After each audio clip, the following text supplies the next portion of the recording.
வணக்கம் நேர்களே, எல்லாரும் நல்லா இருக்கீங்களா? இன்னைக்கு நான் ஒரு சூப்பரான ஒரு ஃபார்முலேஷன் தான் உங்களுக்கு சொல்ல வந்திருக்கேன். என்னன்னு பார்த்தீங்கன்னா, சோப்புத்தூள் நிறைய பேர் பண்ணுறீங்க. ஆனால் அதில் காஸ்ட் அதிகம் ஆகுது, எனக்கு சொல்லிக் கொடுத்த இடத்துல ரேட் அதிகமாக இருக்குது அப்படின்னு சொல்லிட்டு நினைக்கிறீங்கன்னா, ஒரு சின்ன ஒரு ஃபார்முலேஷன் சொல்கிறேன், நோட் பண்ணிக்கோங்க. இது சீப் அண்ட் பெஸ்ட்டாகவும் இருக்கும், ப்ளஸ் நல்ல ஒரு குவாலிட்டியாகவும் இருக்கும். நான் சொல்கிற போது லோ காஸ்ட்டுக்கான சோப்புத்தூளுக்கான ஃபார்முலேஷன் தான்.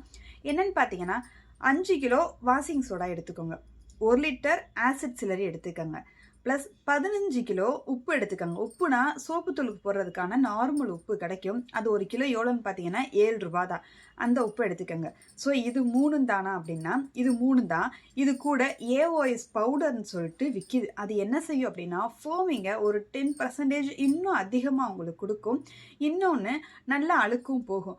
அதை 1 கிலோ ஆட் பண்ணிக்கோங்க. ஸோ உங்களுக்கு சூப்பரான குவாலிட்டிலையும் லோ காஸ்ட்லேயும் ஒரு சோப்புத்தூள் ரெடி ஆயிரும். ஸோ திரும்பவும் சொல்கிறேன், 15 கிலோ உப்பு எடுத்துக்கோங்க, 5 கிலோ வாஷிங் சோடா எடுத்துக்கோங்க, 1 லிட்டர் ஆசிட் சிலரி எடுத்துக்கோங்க, இது கூட 1 கிலோ ஏஓஎஸ் பவுடர் எடுத்துக்கோங்க. உங்களுக்கு தேவையான சோப்பு தூளுக்கு கலர் பொடி ஆட் பண்ணணும்னு நினச்சிங்கன்னா நீங்கள் தாராளமாக கலர் பொடி ஆட் பண்ணிக்கலாம், கொஞ்சம் கலர்ஃபுல்லாக கொடுக்கலாம். அதுக்கு தேவையான சென்ட்டும் நீங்கள் ஆட் பண்ணிக்கோங்க.